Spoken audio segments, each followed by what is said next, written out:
رفقای عزیز سلام، امیدوارم حالتون خوب باشه. با من همراه باشید تا با هم ویدیو بسازیم، یاد بگیریم و رشد کنیم. توی این کانال راحت میتونی پریمیر رو یاد بگیری.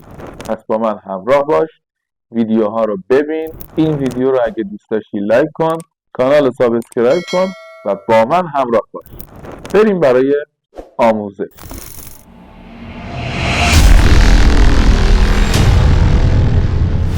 ما یه پروژه شهری داریم که با هم میخوایم تدوینش کنیم. کارفرما یه سری فیلم فرستاده و از من خواسته که یه گزارش عمل کرد از فضای سبز این شهر براشون تدوین کنم.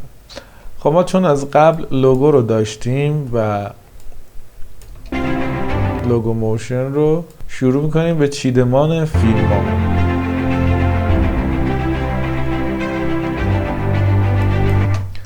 دوستان با من همراه باشید. اگر این آموزش رو دوست داشتین حتما لایک کنید، سابسکرایب کنید و زنگوله رو هم بزنید تا آموزش های بعدی رو که بارگذاری میکنم شما هم در جریان قرار بگیرید. خب ما ویدیوی اول رو گذاشتیم. ببینید بچه چیزی که توی تدوین مهمه و الان خیلی توی تدوین مد هست و جدید هست، اینه که شما باید با ریتم موزیکتون، حتما با ریتم موسیقی و موزیکتون تصاویر رو چنج کنید و با تصاویر بازی کنید. ببینید الان ما سرضرب آهنگ رو با هم ببینیم.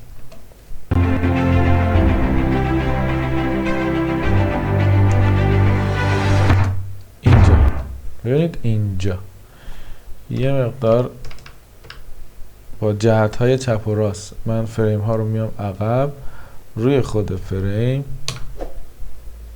کلید سی رو میزنم و عذرخواهی میکنم صدا رو من تصویر رو کات میکنم.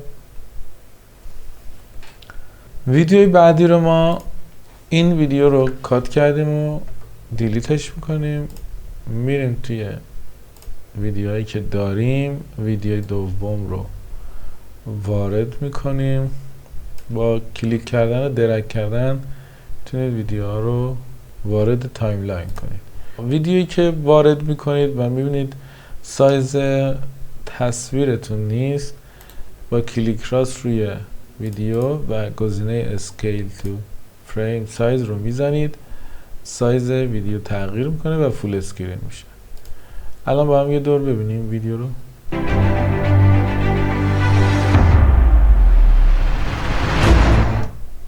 ببینید بازم ضرب آهنگ داشت. یکم بیام پایین صدا رو.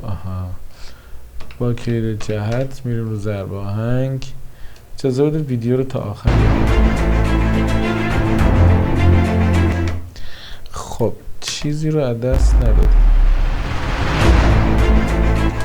همینجا ویدیو رو برش میزنیم، کلید دلیت و پاک میکنیم. خب میریم سراغ ویدیوی بعدی. متاسفانه ویدیوهایی هم که گرفتم همه یا سایزهای متفاوت.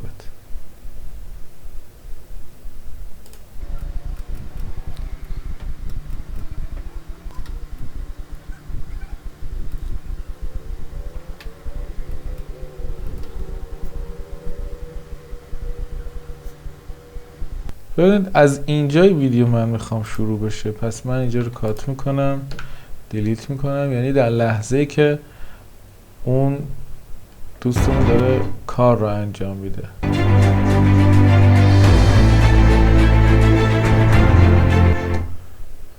خب یه مقدار فکر کنم باید بریم جلوتر. از همینجا من ویدیو رو میخوام شروع ویدیوم از اینجا باشه و ببینید بچه ها، ما به خاطر اینکه راحت باشیم میتونیم جای خالی رو با کلیک راست و این گزینه ریپلی دیلیت، این گزینه رو بزنیم، باید ویدیومون بچسبه ویدیوی قبلی. منتها الان ما یه سری لایه داریم. ببینید این لایه ها رو باید قفل کنیم گزینه قفلش رو بزنیم. الان اون گزینه فعال میشه. گزینه صدا رو هم قفل کنیم. بله الان فعال میشه و میتونیم ریپلی دیلیت رو بزنیم و قشنگ و راحت به کارمون بچسبه.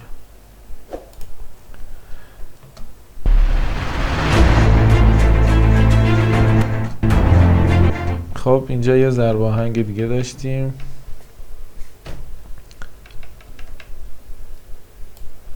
همینجا تمومش میکنیم. میریم برای ویدیوی بعدی.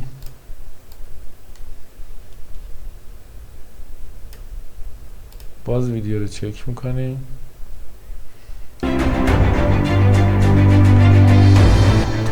بچه ها گزینه کلید L رو بزنید روی کیبورد، فیلمتون رو تند میکنه. ببینید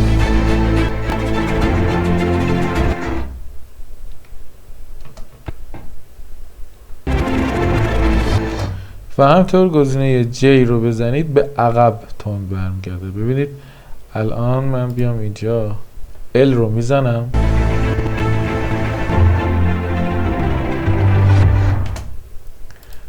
الان از همینجا J انگلیسی. خب هم نکته بود که کلیدهای شورتکاته و نیاز میشه. خب با هم ببینیم ویدیو رو.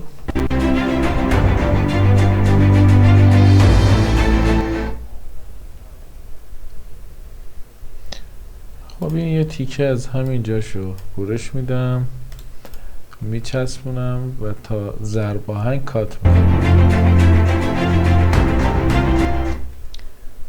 این ضرب آهنگی که داشت اینجا خیلی قوی بود. خب کلید C رو میزنم، کات میکنم، با کلید V فلش رو میارم، کلیک، گزینه دیلیت رو میزنم.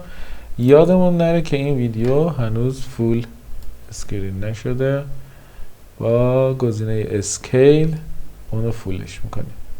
دوستان میتونید حالا بک‌گراند هم داشته باشین پشت و ویدیو حتما نباید کامل باشه. میتونید به سلیقه خودتون با توجه به اینکه حالا سایزم احتمالاً سایزها مشکل داره و شما یه وقتی یه ویدیو رو میارید حتی فول اسکرینش میکنید اما متاسفانه اون کیفیتی که بخواین رو بهتون نمیده.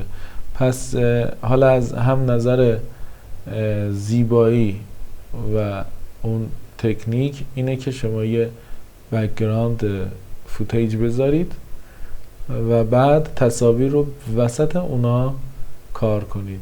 به این صورت راحت میتونین یه چیز شکلی برای خودتون درست کنید.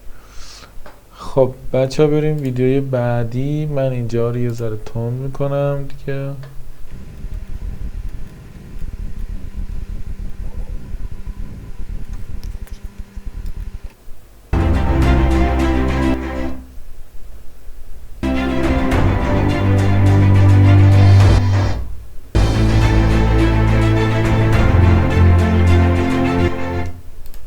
خب بچه ها ببینید داخل این ویدیو ما یه سری تصویر داریم که به نظر من نیازمونه. خب پس میایم با همین تصاویر یه بار کار میکنیم. ببینید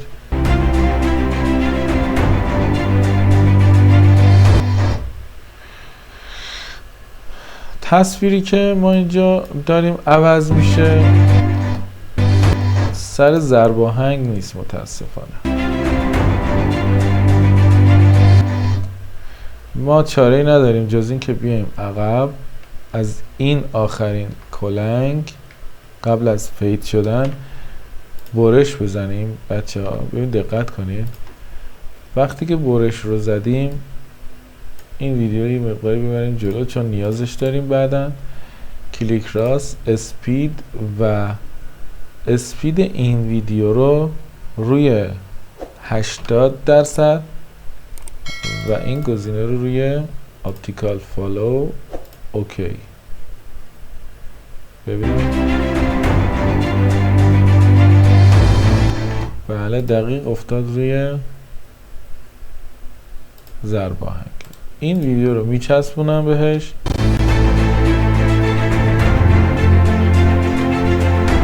میام برای ویدیو بعدی.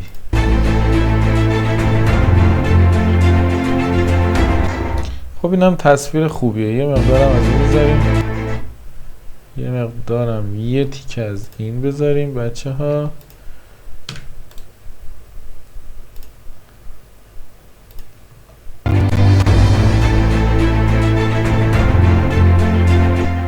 بذاریم من ضرب آهنگ رو چک کنم با هم. خب چون تایم ویدیو میخوایم یکم زیاد بشه، ضرب آهنگا رو یکی در میون میزنیم. اینجا میریم جلوتر و ویدیوی بعدی. ببینید فکر کنم ویدیو رو گم کردم. این ویدیو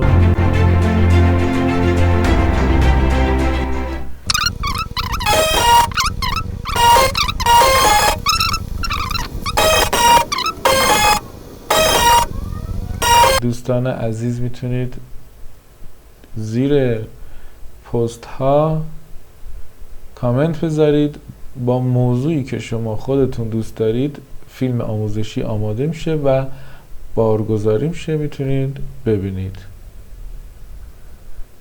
بچه من یه سیو کنم نپره چیزامون.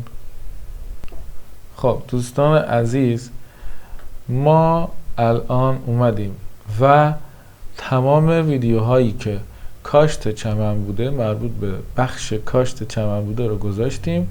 حدوداً 1 دقیقه و 22 ثانیه شد. خب الان باید بریم پارت بعدی. چه کار کنیم بریم پارت بعدی؟ میخوایم یه تکست بذاریم و خب البته اول اینم باید ما یه تکست میذاشتیم که فضای سبز، کاشت چمن. حالا بعد تکستاشو میذاریم. الان اینجا جای تکست رو خالی میذارم. یه دونه از این فوتیجه رو کپی میکنم. ببینید توجه کنید که حتما داخل لایه خودتون باشید. یعنی این گزینه فعال نباشه. گزینه ای که قراره ویدیو حالا یا صداتون کپی بشه باید فعال باشه. انتها میریم یه کنترل وی میزنم، فوتیجم میاد اینجا. حالا بعدا تکست گذاریش میکنم. دوستان چون ویدیوی سبز، فضای سبز هست و ما میخوایم تم سبز رو روی کار ببینیم، در مورد چمن و سبزی هست، دوست دارم این فوتیجمون رو سبز کنم. خب ما برای سبز کردن این فوتیج میریم تو قسمت افکت هامون. این سمت هستش، افکت،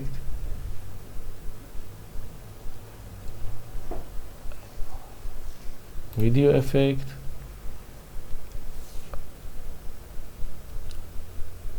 کالر کارکشن و گزینه تینت رو درگ میکنیم رو کارمون. به این صورت سیاه‌سفید شد. میریم توی قسمت افکت کنترل.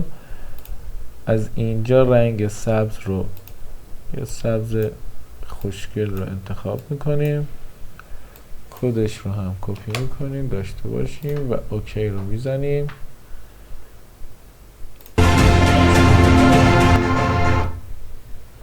به نظرم یه ذره باید پررنگ تر بشه، یعنی تیره تر بشه.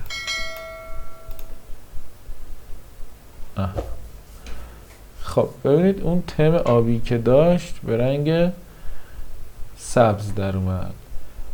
الان ما میخوایم اون یکی فوتیجمون رو هم، حالا چون کپی بوده و الان آبیه، به رنگ سبزش کنیم. روی این فوتیج کلیک میکنیم، از افکت کنترل افکت تینت رو کپی میکنیم و میاریم روی این فوتیجمون، کنترل وی میزنیم و همین سادگی سبز شد. پس ما الان بخش اول ویدیومون رو ساختیم. ویدیویی که در مورد گزارش عملکرد فضای سبز هست و کارفرما به ما یک سری فیلم داده، بخش بندی کرده.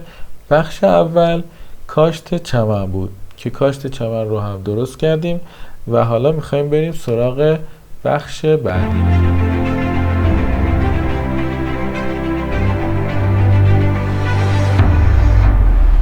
ما اینجا مشکل سایز عکس ها رو داریم متاسفانه.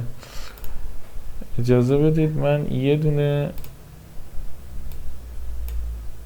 دونه لاین برم بالا.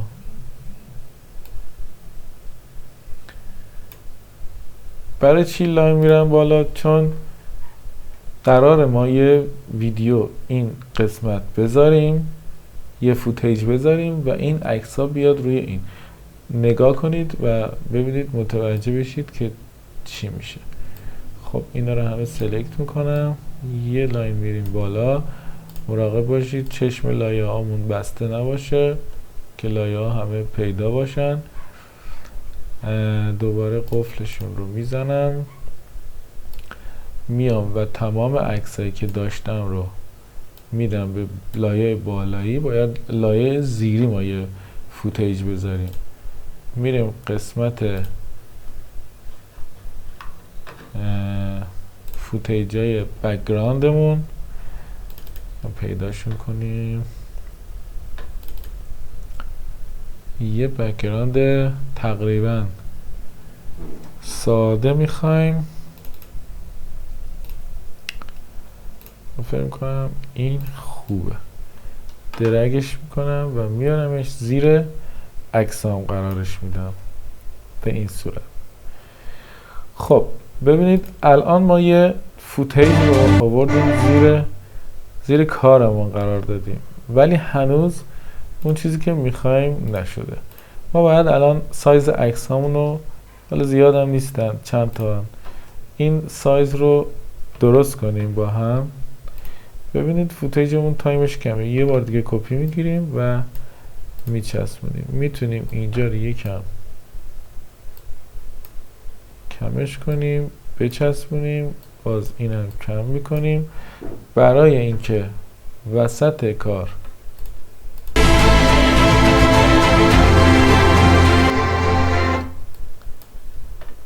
یه مقدار این خب بعد این تاریکی فوتیجمون رو بگیریم. ببینید از این نقطه کمترش میکنیم، اشکال نداره. حتی میتونید 3 تا فوتیج رو پشت سر هم قرار بدین، ولی تاریکی واقعا مناسب نبود. میچسبونیم، اینم میچسبونیم.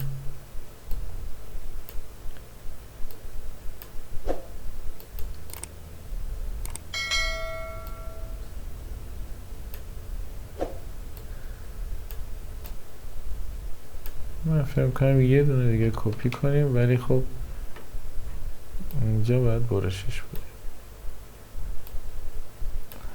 بچه از ترانزیشن هامون استفاده میکنیم توی قسمت افکت، ویدیو ترانزیشن، دیزالو و همین گزینه دوم رو روی این میندازیم، روی این و روی این، که این دیزالو بشه تو هم و ایرادی پیدا نشه.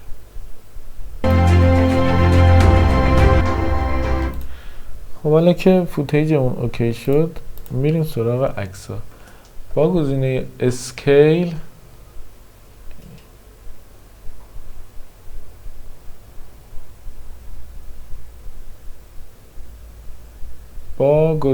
اسکیل میایم و سایز عکسمون رو تغییر میدیم.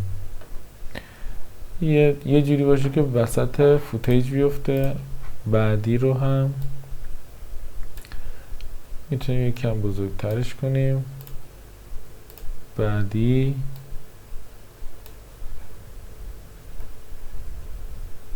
ببینید میتونیم دوتا عکس های عمودی رو هم کنار هم قرار بدیم. اون تا به خاطر اینکه ما میخوایم تایم ویدیومون یه مقدار زیاد بشه کار نمی کنیم و هر عکس رو توی یه اسلاید قرار میدیم.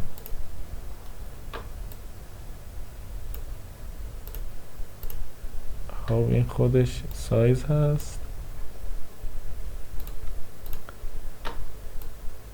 به این صورت.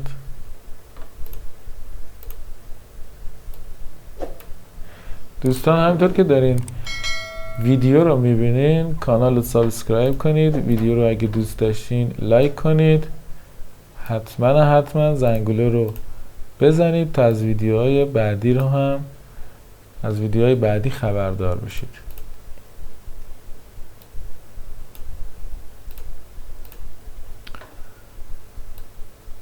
خب دوستان ممنون که تا اینجا ویدیو با من اومدید. امیدوارم نکاتی رو که بهتون گفتم براتون مفید باشه. ممنون میشم ویدیو رو لایک کنید، کانال رو دنبال کنید و با من همراه باشید. تا ویدیوی آموزشی بعدی، خدا نگهدار.